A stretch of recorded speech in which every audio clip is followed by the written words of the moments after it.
преди колко беше, 3-4 месеца, в същата тази зала ви събирах и казах, ако някой не е съгласен с програмата, с каузата, с мене, с трети, четвърти, пети, и счита, че са непоправими нещата за него, да си подаде молба, ако иска да напусне, ако иска да стане независим, каквото иска това да направи. Нали, на ясен български език тогава го казва. Няма спомен тогава някой да е станал и да е казал, много сме спорили, по много теми сме спорили. Много пъти съм се съгласявал с това, което сте искали. Но за конкретно това никой не стана. Днес искам да ви помоля пак. Ако някой, по каквато и да е причина, включително и финансова, ако е. И финансова. Ако сега стане и кажа, господин Борисов, бях до тук. Имам каквато и да е причина. И отида си подаде молбата да напусне парламентарната група, ще стана, ще му благодаря и ще го изпратя и ще ви задължа да имате добро отношение към този човек, който е станал и честно ни е заявил. Заради що? Даже не искам и да ми обяснява защо. Защото помня всичките, когато ставахте, бяхте кандидат-депутати. Не помня някой насила. Не помня някой да ми е казал, да насила съм го накарал да стане депутат.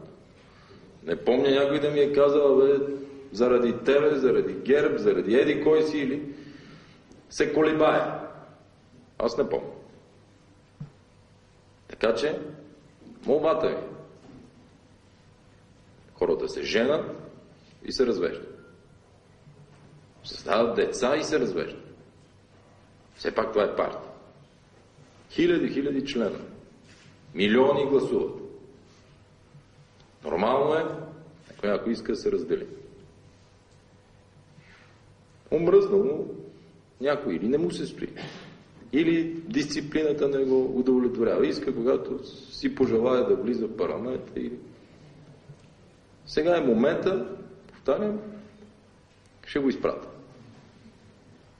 И ще го приема като честен акт. Защото ще знаем, че ще бъдем 90, 80, 40, 30, защото в тази зала тогава ви казах, по-добре да сме малко, но единни, отколкото много и с подобни движения, които се случиха. И аз съжалявам, че тези депутати най-малко така съм ги познал. Има с някой от вас съм работил много, с тези малко. Да не кажа хич.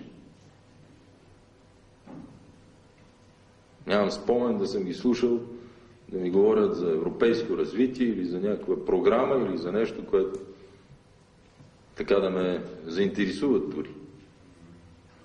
Но така решили, аз, който иска, му пожелавам успех, само живота и историята след това ще отсъдят кой какъв е, какво е направил или какво не е направил.